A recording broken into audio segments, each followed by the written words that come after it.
Zeus POV. Bawal ang bisita, lalong-lalo na kapag lalaki. Maliban na lamang sa doktor na papasok. Maring bilin ko sa 3 gwardya. Masusunod po, Boss Zeus. Sabay-sabay na sagot ng mga ito na tinanguan ko lang. Bagong hire ko mga ito para magbantay kay Amelia sa tuwing wala ako. And this is the first time na kumuha ako ng bodyguards. And it's not for me, kung hindi para sa babaeng pinoprotektahan ko sa hindi ko malamang dahilan. Dati-rati gustong-gusto ko siyang nakikitang nahihirapan. Pero ngayon, ako mismong pumoprotekta sa kanya laban sa taong may balak na gawan siya ng masama. This is ridiculous, but shit, I am finding myself doing these shits. Nahihibang na ata talaga ako. Mabilis kong pinaharurot ang sasakyan patungong police station. Isa pa ito sa mga inaalala ko. Gusto ko nang malaman kung sino may kagagawa nito kay Amelia para maparusahan na. Hindi ako mapapanatag hanggat hindi nakukulong ang may sala. Magandang hapon po, Mr. Montesilio. Bungad na bati kaagad ng mga pulis pagkapasok ko sa loob. Inanyayahan na po namin ang may-ari at nagmaneho na sasakyang bumangga sa taxi na sinasakyan ng asawa mo, sir.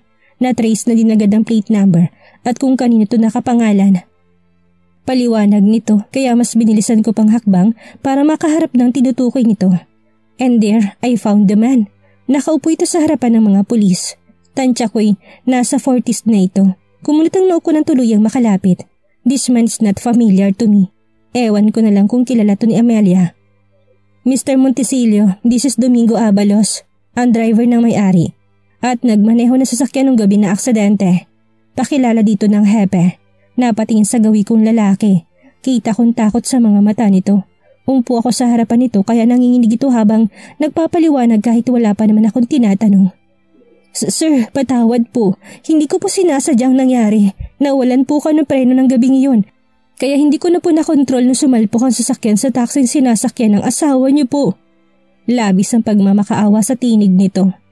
Maging ang mga mata nito'y naluluha habang nakatitig sa akin. Marahan ako napailing. Kung pagbabasehan ng mga mata tinig nito, I do believe him. But there's a part of me saying that I shouldn't be. Did you investigate? Baling ko sa mga pulis. Yes, Mr. Montesilio. We already check his vehicle. At totoong nawalan po ito ng preno kaya sumalpok sa taxi. Medyo may kalumaan na rin po kasi ang sasakyan at maraming parts ang nagmalfunction. Paliwanag ng hepe. Bumalik ang mga mata ko sa lalaki. Kilala mo bang asawa ko? Diretsahan tanong ko na ikinailing nito ng maraming beses. Hindi po, sir. Talagang aksidente pong nangyari. Kaya parang awa niyo na po. Huwag niyo na po akong ipakulong. May 3 anak po akong pinapaaral. Magbabayad na lang po ako sa nangyari sa asawa niyo. Kahit paunti-unti uhulugan po. Mangiyak-ngiyak na pahayag nito. And this time, nakaramdam ako ng habag. So maybe my thought wasn't right.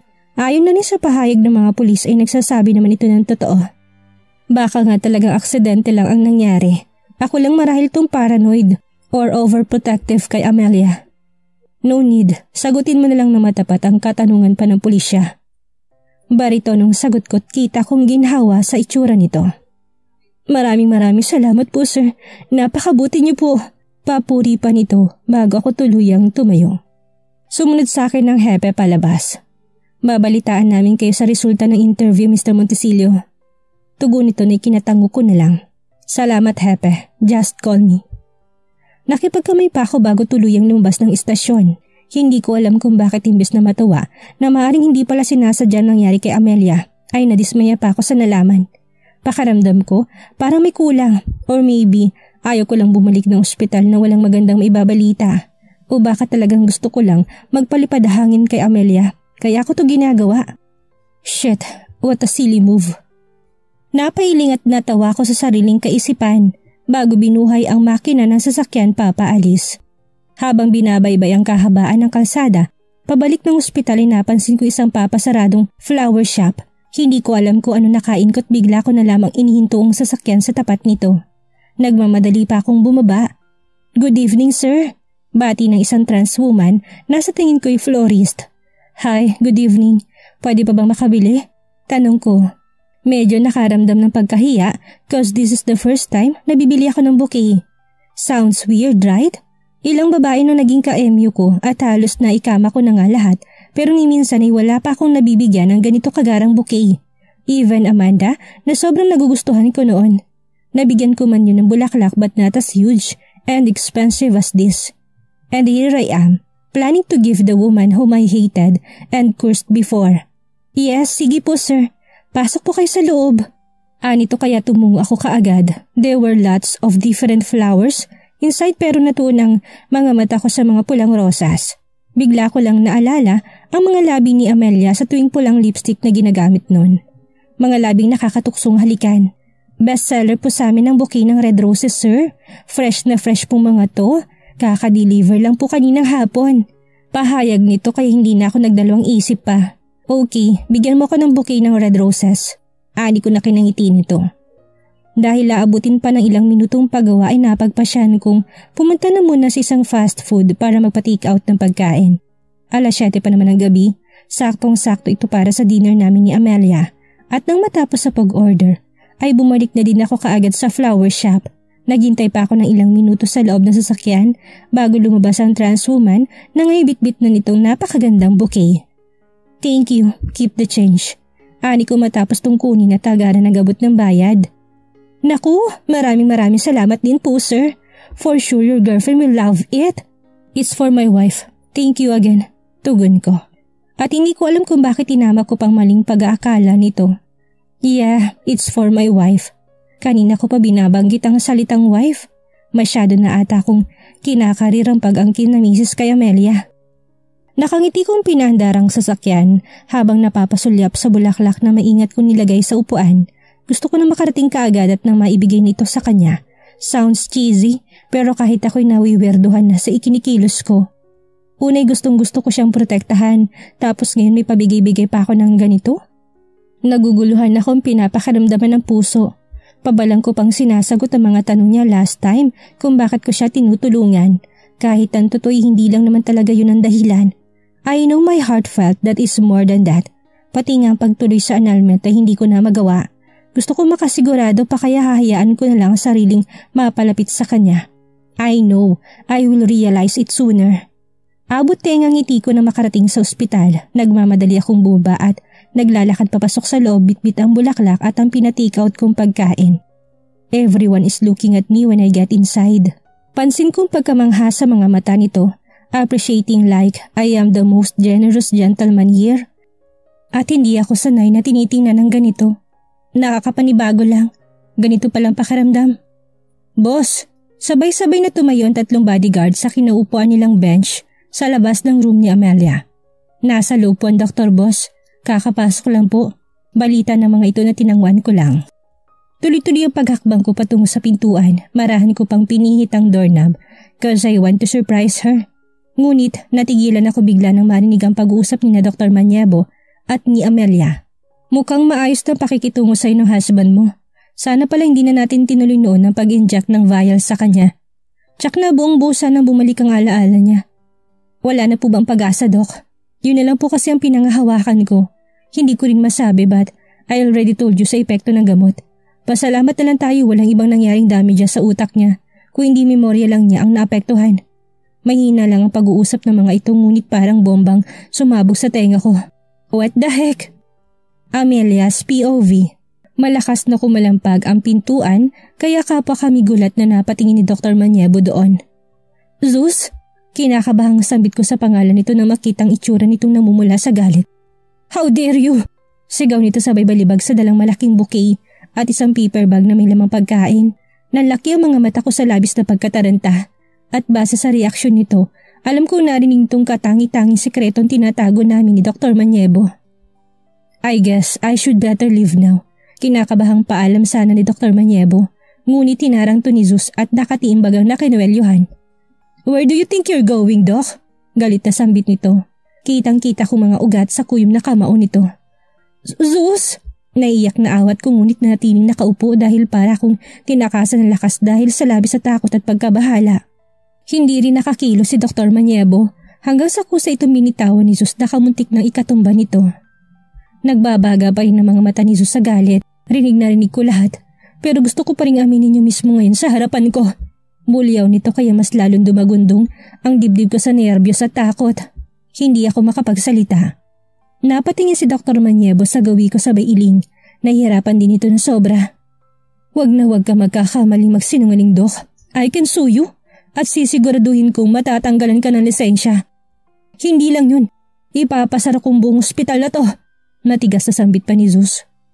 Umigting ang pangat nagtatangis ang ngipin at alam kong gagawin itong nakakabahalang banta anumang oras. I'm sorry, Mrs. Monticello. Hindi ko magagawang isakripisyong ospital, lalong-lalo na propesyon ko. Nahihirapang sambit ni Dr. Maniebo. At sa oras na to, alam ko magiging simula na naman ang kalbaryo ko. Tuluyan na akong humagulhol ng iyak sabay iling ng maraming beses. Hindi kasi itong tamang oras. Wala naman akong balak na itago ito kay Zeus habang buhay. Magtatapat pa rin naman ako pagdating ng tamang panahon, yung maayos na kamit maintindihan niya. But not this time. Pero may magagawa pa bang pagtutol ko? Zeus already heard everything unexpectedly. You heard it right, Mr. Monticello. Huminga muna si Dr. Maniebo ng malalim bago nagpatuloy sa sasabihin. I have all the documents signed by your wife to prove that it was all her plan na ginawa ko lang ayon na rin sa utos at kahilingan niya. Kung gusto mong makita, just follow me. Paliwanag nito. Humihingi ng pasensya mga mata nitong bumalik sa akin bago tuloy-tuloy na lumabas sa kwarto. Mabilis sa sumunod si Zeus na hindi man lang ako magawang tapunan ng tingin. Hawak-hawak kong dibdib habang napapahagulol ng malakas. Alam ko na ang susunod na mangyayari, kaya ngayon pa lang kailangan ko nang ihanda ang sarili ko. Pero paano ako maghahanda? Makakaya ko bang saluhin ang galit niya? Lalo na ngayong alam kong napakalaki ng ginawa kong kasalanan? Napakahaba ng panahong nagtiis ako para maging maayos lang kami. Tapos ngayon, kung kailan nagsisimula ng bumuti ang pakikitungo niya sa akin, ay saka naman nabistong pinakaiingatan kong sekreto. Gulong-gulong isipan ko, pati dibdib ko'y nahihirapan na makahinga. Kaya nang tuluyang makabalik si Zeus ay mas lalo akong nawala ng lakas. Dere-derecho mga hakbang nito patungo sa kinaupuan kong hospital bed at puno ng puot na hinawakan ng magkabila kong mukha gamit lamang isang kamay niya. How dare you! Napakamakasarili mo! Wala kang kasing sama! Nag-aalab ang mga mata nito ngunit kita ko rin ang sakit dito. Patuloy na sa pag-agos ang aking mga luha. Mahigpit ang pagkakahawak niya sa aking mukha ngunit hindi ko maramdaman ang sakit dahil mas triple ang sakit na nararamdaman ng puso ko. I'm sorry! Nabigkas ko rin kalaunan. Puno ng pagmamakaawan tinig ko. Parang namanhid ang buong mukha ko nang bitawan niya ito. It's your sorry! Bulyaw nito sabay duro. Tinulungan pa kita. I even hired bodyguards to protect you. Dahil akala ko nagbago ka na. Akala ko totoong lahat ng pinapakita mo sa akin. Yun pala isa kang napakalaking sinungaling at oportunista. Alam mong delikadong vial pero nagawa mo pa rin para sa sarili mong kapakanan? Gusto mo pa ata ako masiraan ng bait? Para ano? Para ikaw makinabang? How dare you? Puno ng puot na salaysay nito. Marahan akong bumaba sa kama at buong pagmamakaawang lumuhod sa harapan niya. Zeus, mahal na mahal kita. Takot na takot lang ako mawala ka sa akin. Kaya ako nagawang bagay na yun. Sasabihin ko rin naman sa'yo balang araw eh. Magtatapat naman talaga ako. Please forgive me. I'm so sorry. Please don't hate me. Hindi ko kakayaning mawala ka. Tears keep on flowing while I'm begging on my knees. Niyakap ko pang mga paa niya, ngunit bigla niya akong sinipa kaya napahiga ako sa sahig. Napahawak ako sa aking tagiliran na siyang tinamaan ng malakas niyang sipa. Ngunit kahit ano sakit yata hindi ko mararamdaman. Dahil sa pamamanhid ng buong katawan ko, lumapit siya sa akin at may buong lakas na hinawakan ng pangako. You don't deserve love. Sa impyerno ka nababagay dahil demonyo ka. Puno ng puot at pagkasuklam na sambit niya. Bago ako binitawan na malakas kaya tuluyan na ako napasubsob sa sahig. Binuksan itong pintuan. Kayo, magsiuwi na kayo. Kukontakin ko na lang kayo kung may papagawa ko. Maotoridad na utos niya sa mga bodyguard na nasa labas. Dahil nakabukas ang pintuan ay takang sumili pa sa loob ang mga ito, kaya nakita nilang nakakaawang sitwasyon ko. Boss, paano po si ma'am? Concern na tanong ng mga to. Nagkasabay-sabay pa. Ang chismoso niyo rin. Hayaan niyo na mabulok yan dyan. Utos kong sundin niyo. Galit na sagot ni Zeus kaya rinig kong mabilis ang mga hakbang ng mga ito para umalis. Muli akong binalingan ni Zeus, kuyong pa rin ng kamao. Mukhang wala ng pag-asang humupang galit nito. We're not done yet. You'll pay for this. Banta niya bago tuluyang lumisan. Hirap na hirap akong tumayo. Pakaramdam ko, ubos na ubos ako ngayon. Namanid ang buong katawan habang ang mga matay namamaga sa kakaiyak. Dahan-dahan na naging hakbang ko para pulutin ang nagkawatak-watak na bouquet ng rosas na dala ni Zeus kanina. Kasabay ng paghaguluhol ay ang mapait kong pangiti. I know it's for me. Ibibigay niya dapat to sa akin, pero hindi natuloy. Ang dapat sana'y masayang araw na to ay napalitan ng paghihinagpis. Sadyang napakalupit ng tadhana sa akin. Ito bang kapalit ng mga nagawa kong pagkakamali noon? Gaano katinding karma pa bang mararanasan ko para tuluyang sumaya? Wala na ba akong karapatang lumigaya na tuluyan?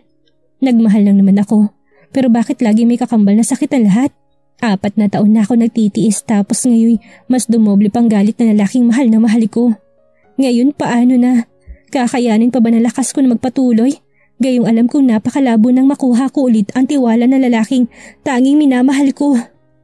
Lumipas ang buong magdamag na mag-isa na lang ako. Hindi na ako muling binilikan ni Zeus. Ano pa nga bang aasahan ko'y sobrang galit yung sa akin ngayon.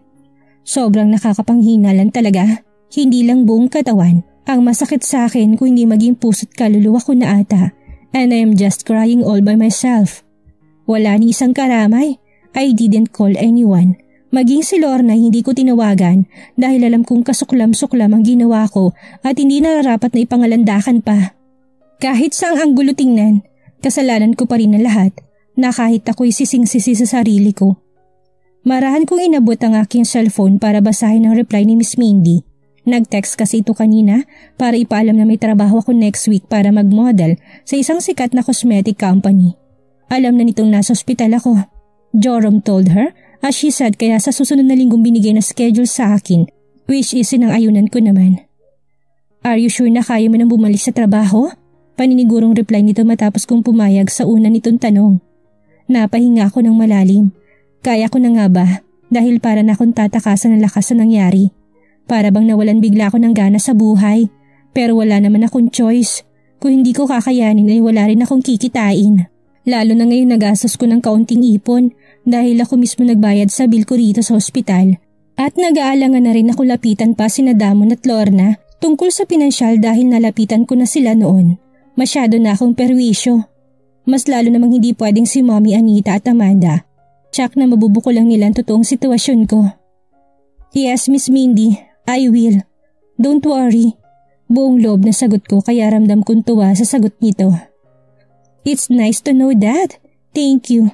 Get well very soon, Amelia. Anito kaya nilapag ko ng cellphone.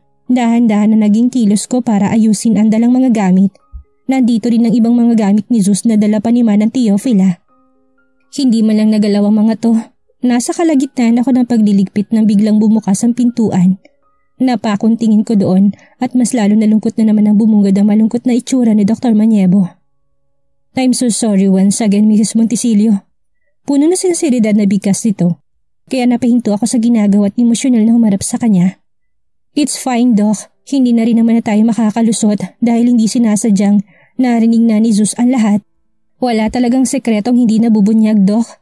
Sadyang napaaga lang yung sa akin. Garal-gal ang boses sa sagot ko. Pilit ang ngiti para maitagong bigat sa dibdib. I wish you well. Anitong parang may mabigat na dala-dala rin sa dibdib.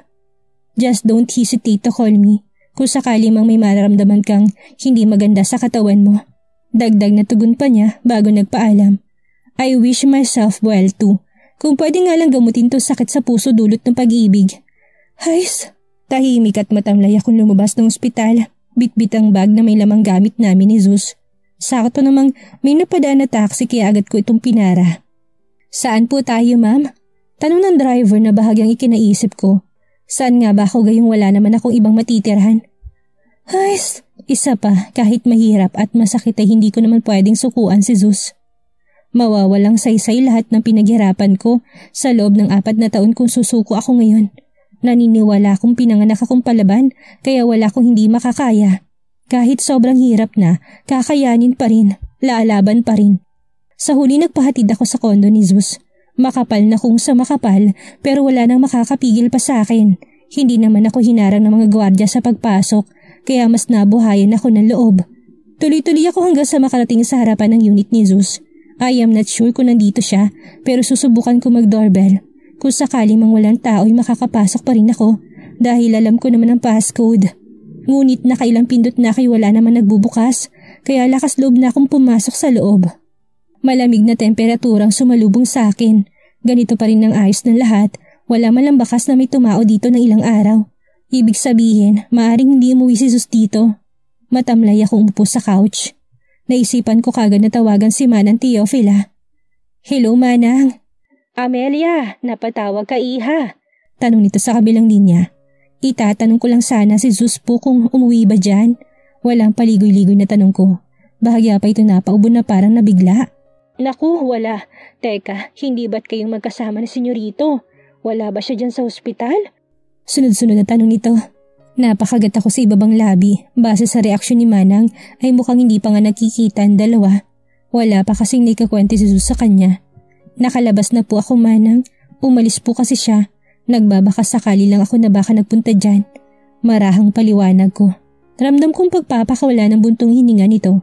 Kaya bago pa ito makapagtanong ay nagpaalam na ako na may gagawin. Ayaw ko na magkwento dahil kahihiyan ko rin naman. Mas maiging kay Zeus na manggaling ang lahat, total ako naman ang may kasalanan. Hindi ko na alam kung saan siya hahanapin ngayon. Pero nasisiguro ko naman na uuwi yun dito dahil kondo niya naman to. Kaya upang libangin ang sarili naglinis na lamang ako. Dahan-dahan lang ang paglilinis dahil kakalabas ko pa lang ng ospital. Pakaramdam ko nga, hindi ako napuruhan sa nangyaring aksidente. Mas masakit yung katawan ko nung tamaan na sipa niya ng tagiliran ko. Maging ang braso ko na nahawakan niya na mahigpit ay may kaunting pasapa. Sadyang may mga taong ipinanganak talaga na kagaya ko. Martir, tanga, manhid and what else? Basta wala na akong pakialam. Wala rin namang saysay ang buhay ko kung mawawala sa akin ang lalaki nagbibigay kulay nito. Hindi ko nalintaan ng oras hanggang sa gumabi. Bago pa man ako nagpahinga ay nagluto na ako ng hapunan. Umaasang baka bigla siyang umuwi. Ngunit inabot na ako ng 10:00 ng gabi ay maski anino ni Zeus ay hindi nagpakita. Kaya niligpit ko na lang manghinanda ko matapos kumain na kaunti. Nang matapos sa lahat-lahat ay malungkot akong humiga sa couch. Tsak na mahihirapan ako makatulog kaya pipilitin ko na lang. And I was about to close my eyes when I hear the door suddenly opens. Agad ako napabalikwas ng bangon. Shit!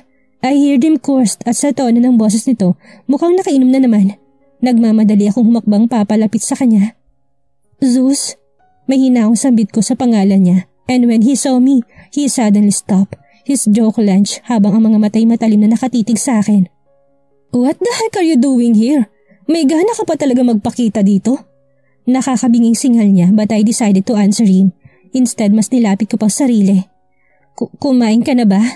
Ipaghahanda kita. Nautal na tanong ko, pilit nilalabanan ng kabang nararamdaman. Bigla na lamang ako nitong hinawakan sa panga. Nilapit niya ang mukha kaya amoy na amoy kong alak sa mabangong hininga niya. Why don't you just leave? Bakit nakasiksik ka pa rin?